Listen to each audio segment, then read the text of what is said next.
And good evening, folks, and welcome to the Thursday night edition of Ridgecrest Talk. I'm Al Huey, along with my partner, Robert Robert Eierman. Eierman. Before we get into our guest tonight, I don't know if you knew, but a lot of people were there, so maybe a lot of you know. Last Saturday, we had the second workshop that the Kern County Planning Department did.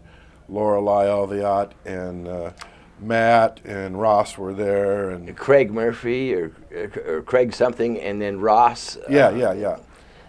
And it was a stark difference between the first workshop and the one this last Saturday. I mean, I got to thinking about it, and it's like, because the way that first workshop was presented, I was trying to think of a comparison between the two. And back at the time of the American Revolution, those that signed the Declaration of Independence were considered traitors by the king. And if they had been captured, they would have been hung, beheaded, quartered, and had their entrails cut out and burned. That was like the first workshop. That's how bad it was. And then compare that to the second workshop. Now, the county only wants to hang us. So, A slight exaggeration, Yeah, but but- it gets the point across. Anyway, tonight our guest, he was at the workshop on Saturday. He is a property owner in this affected area that the county is wanting to rezone, all in the argument or excuse that we've got to reduce the amount of water that's being pumped from out there in Inyukern. The Navy's really concerned about it. They don't, it's going to affect the mission somehow if they don't stop the pumping of the water. At least that's what was in the paper recently by the commander Yes. of the base, Commander Wiley. But anyway, our guest tonight is Zack Fordman. Correct. Welcome. Thank you. Thank you for coming in. Now, you made couple interesting comments on Saturday. One about a meeting you attended last year, and I should say, Zack works for LADWP up off of the Owens Lake, right? Correct. But I don't not represent a- him in any kind of way. I just Right, want to right. make that No, clear. you're independent. You're here because you're a property owner. Yes. But he does know a little bit about water, right? A little bit. A little bit. So, tell us about this meeting you attended about a year ago and what you heard that surprised you. Well, about a year ago, there was a meeting. People concerned about watching the new large ag go in with the new pistachio orchards that are out there, and people concerned that they were going to suck down all the water. And I went to this meeting, and one of the comments made in the meeting by IWV was they did not have enough sufficient data in the Inyokern area to make any assessments on water, or exactly where the water table's at or water usage. So having that insufficient data a year ago, I don't know what's changed between now and then that now they have all the data. And it's just kind of interesting. And then, again, where you live out there off of Brown Road, you're off the west side. Correct. If you're traveling north on Brown Road, you're on the west side. Well, even if you were traveling south, it would still be on the west side. But, and you're between the a new alfalfa field that was put in there about 2010 or so, Yeah, 2010, Yeah. 11 area. Yeah. and a pistachio farm. Yep. So they're on each side of you. And you bought this property about 4 or 5 years ago. About a little over 4 years ago, yeah. And tell us, as you bought that property, what you were told and what you did. When I was going through escrow, they were redrilling the well. Now, the whole reason they were redrilling the well, they were at 225 feet. They still had plenty of water above their pump, or the pump. The reason for redrilling it initially is it's an old well. It's a 30-year-old well, steel cased. And the casing was rusted. So the water coming in is being blocked by rust, and it's affecting the pump and the whole system. So when they were replacing the casing, they'd gone ahead and paid to have it drilled another 100 feet. Did it need it? No, not really. But you're already there. The cost difference is pretty minimal. So they went ahead and drilled another 100 feet, but the whole reason behind it was to replace that casing more than, they weren't drilling deeper to access more water for now. I mean, the water level was fine. We're about, I believe it was 160 feet roughly is where the water level was, and the pump's hanging at 190. So we had about 30 feet above it. And that's quite a bit of water. It's, I mean, that's done well. And you replaced the casing with PVC. Correct. That way we don't have corrosion and you issues. say that you, because of work you do up there, you know a little bit about water and wells. You've sounded your own well. Yes, about Three times now? Yeah, three times. And it's dropped how much? It's only moved a couple inches, or couple, I'm sorry, tenths of feet. It's only moved a couple tenths of feet every year, about roughly 2. But I don't know. It's dropped 2 feet? No, No, 2 tenths of a foot. of 1 foot per year. So, yeah. That's 2.5 inches. Yeah. So, but with that, we've also, like I said, it's a shared well. We've gained one other user on the well also since I moved in there. That affects a little more. We pump a little more. They've got, what, 5 horses. So they use a little bit of water. But even then... In essence, you're saying that you haven't seen really any significant reduction of your well No. since you've moved in. No, there hasn't been. And And that's haven't had again any effects between on... the alfalfa farm And the And the pistachio. and the pistachio farm. Correct. Wow. Doesn't make sense. Only when you compare it to what's being told from certain segments, it doesn't make sense. Well, we're going to talk more about with Zack when we come back after our break. But this whole water issue is not that clear. Yeah, yeah, exactly. What in the heck is up with look water? at the reports and the EIRs done before. And Join us after the break. Yep. We'll be right back.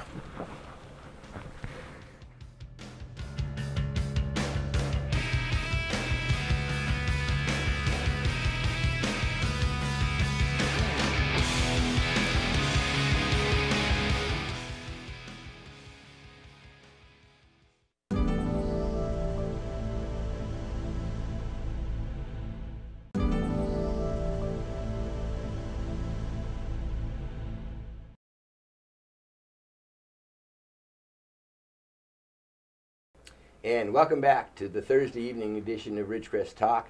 I'm Robert Eierman along with Al Huey, and our guest tonight is Zack Fordman, a property owner out in the Eierman area along Brown Road between the new alfalfa farm and the pistachio farm. Correct. All right. We talked a little bit about, I think, which were the 2 eye-openers at the last workshop when you stood up and we're talking. You got a little bit of attention there. I called you out, and then a couple other people jumped on you. So, what is it that you would like to let the public know about our listeners regarding the whole water issue, as far as you're concerned? Well, a lot of this isn't an... it's not even an attempt at effective water management. A lot of it that they're putting in place has absolutely nothing to do with water. And I encourage people to look at that, do your research on it. With the water issue, what they are talking about or using in the water issues, like we talked about my well, on how I'm reading these drops, these small drops. There's a lot that goes into that in sounding an active well, where it's not an active read of a water table. You really need to have an actual test well. You do. You have that, like we've talked about, a cone of depression at every well. The older it is, the larger it is. and it will continue to grow until it hits its water source. That's the point when it quits growing. So when you've kind of leveled out in your area of your well, whenever you sound it and you're about the same level, you've hit your water source that feeds the groundwater, where it's getting its feed from, if you're no longer growing anymore. And you, as the USGS puts it, you hit an equilibrium there. And you're, I don't know how else to put it, you can affect a lot of different, Right. you can have a lot of different effects. Like when you by took that. your soundings, it could have been affected by the other wells that are hooked on, or other people that are hooked on to nearby. that. Yes. So they could have been pumping, and I mean, even if your well just started up or shut off when you take your sounding, that can have a massive Right, effect right. on the depth inside your. not pumping, but they could have been drawing down on the. Correct. Yeah. Or just having multiple wells close to each other, like residential tends to out in Indian Current, Right. where your cones of depression are all together. That creates a larger area with a lower level read. That doesn't necessarily mean that your water table has dropped. It means you have more influence from other wells. They're creating a drop And in that area. And the USGS, were they at this meeting? No, not No. that I know No, they of. weren't. No. Just interested property people on our aquifer. Correct. Okay. And looking that up, there was a lot of, Was the Navy there? not that I know of. No, not that I know of. I think, like I said before, taking into account also a lot of what's coming with this is a lot more than just water. It's political.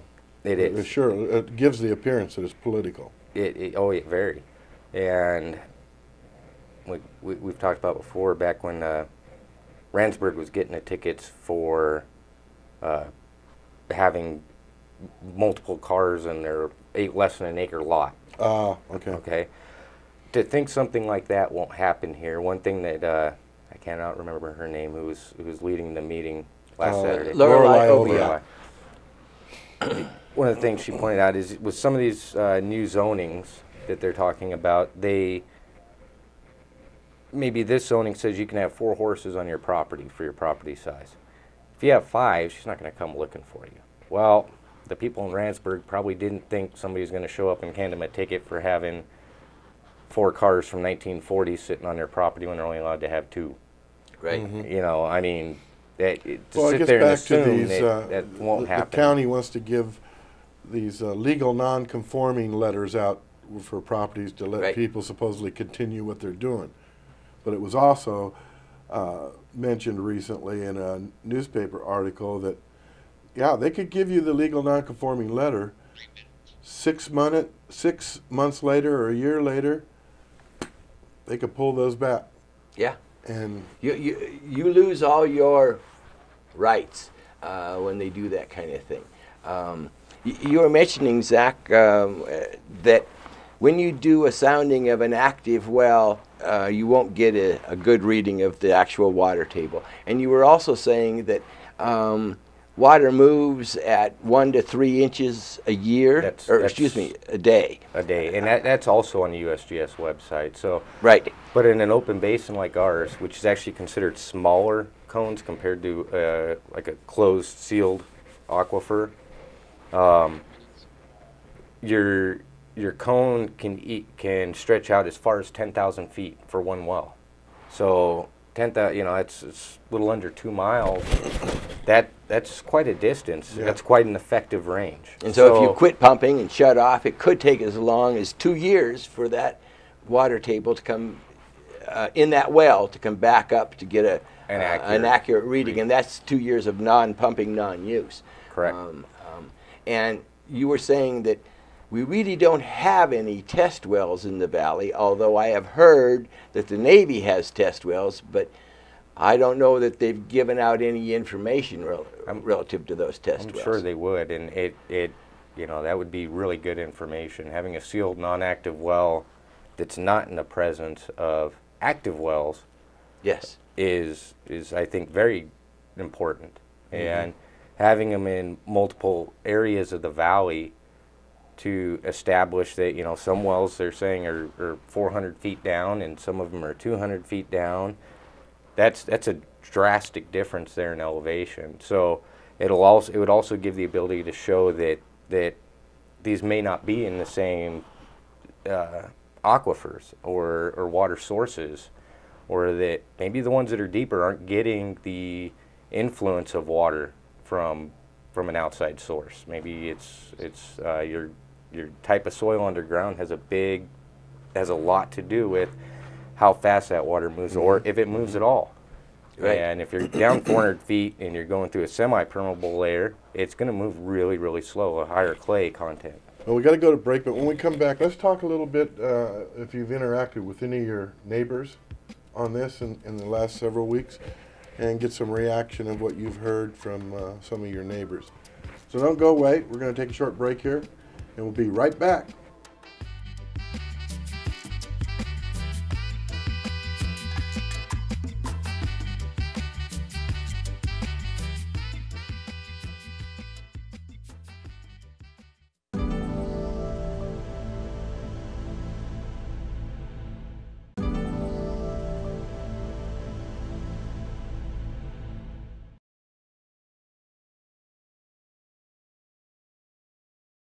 And welcome back to Ridgecrest Talk. This is a Thursday night edition. Again, I'm Al Huey, along with my partner Robert Eierman and our special guest Zack Boardman from out in Inyokern off of Brown Road, kind of in the middle of this because he has an alfalfa farm on one side of him and a pistachio farm on the other side of him, and you would think that he wouldn't have any water, but things seem to be okay out there with as far as he's concerned.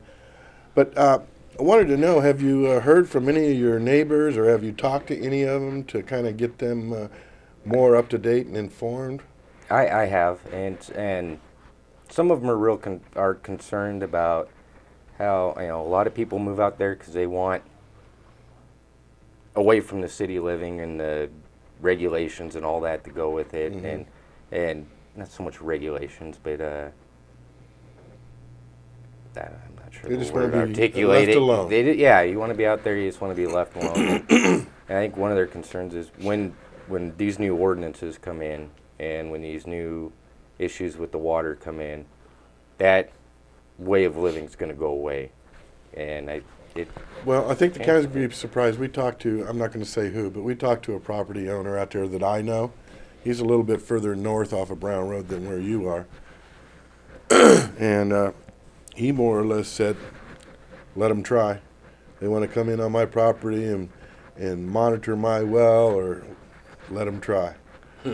Yeah, he was not very receptive. No. He said something about a gun, if I remember Yeah, correctly. something about a gun.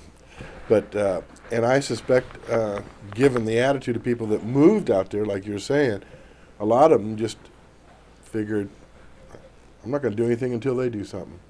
Yeah, that's something though, that not being active in this, not being at those meetings, that it shows that people aren't worried about it. They don't care, and I think it's really important that people are active in this. I mean, if you don't express an opinion or come together on it, it's going to happen, and you're not going to have a choice. Right. And Well, the next meeting they need to attend is going to be a city council meeting where Lorelei Oviatt will be there on April the 1st. April the 1st, City Council Chambers. Right. Yes. And then there's a planning commission after that, and then the board of supervisors. Yeah. But Robert, you said you had something that you wanted to talk about. Yeah, we're going to do a new aspect of our show, and it's One gonna, that's not going to always happen, but right, from time to time. Time to time. And this is going to be commentary from myself and from Al, and basically the title of this commentary is What's Going On with the Water. The reason I say that is because there seems to be a big push to instill a huge amount of fear in residents of the valley and citizens of Ridgecrest, and they are talking about, I mean, you know, you get letters in the newspaper about people thinking that we're running out of water. Mm-hmm. We've had Don Zadiba on. He's absolutely said we are not running out of water. anytime soon. There was an article in the Bakersfield paper. Lois Henry wrote one, and in it she had some Lois Henry from Bakersfield area. Okay. Yeah, and there's all kinds of reports from the Navy saying, you know what? There's lots of water here. There's the Navy's 1988 Carl Austin report. There's a 2004 EIR report by the Navy. There's a 2012 EIR report by the Navy. There's the BRAC information put out in 2005 that says 90,000 people in this valley, it's all good.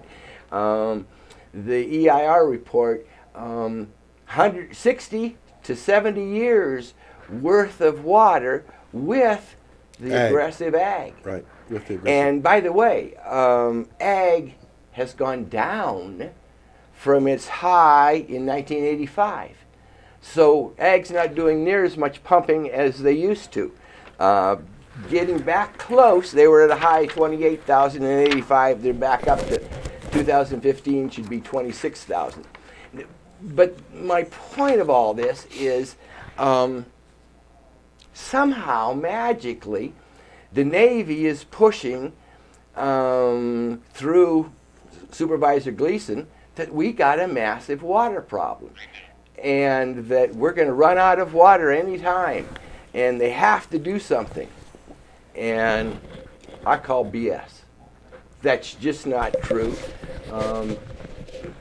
The Todd report didn't look at the old Navy reports. They had a one-sided view. Remember, they're a consultant for the county. The county paid them. You think that maybe there could have been some wise perception by Todd Engineering, knowing what the county wanted, and so they gave it to them. I used to be a consultant. I know how you do that. You don't have to ask. You just ferret out what they're going to do.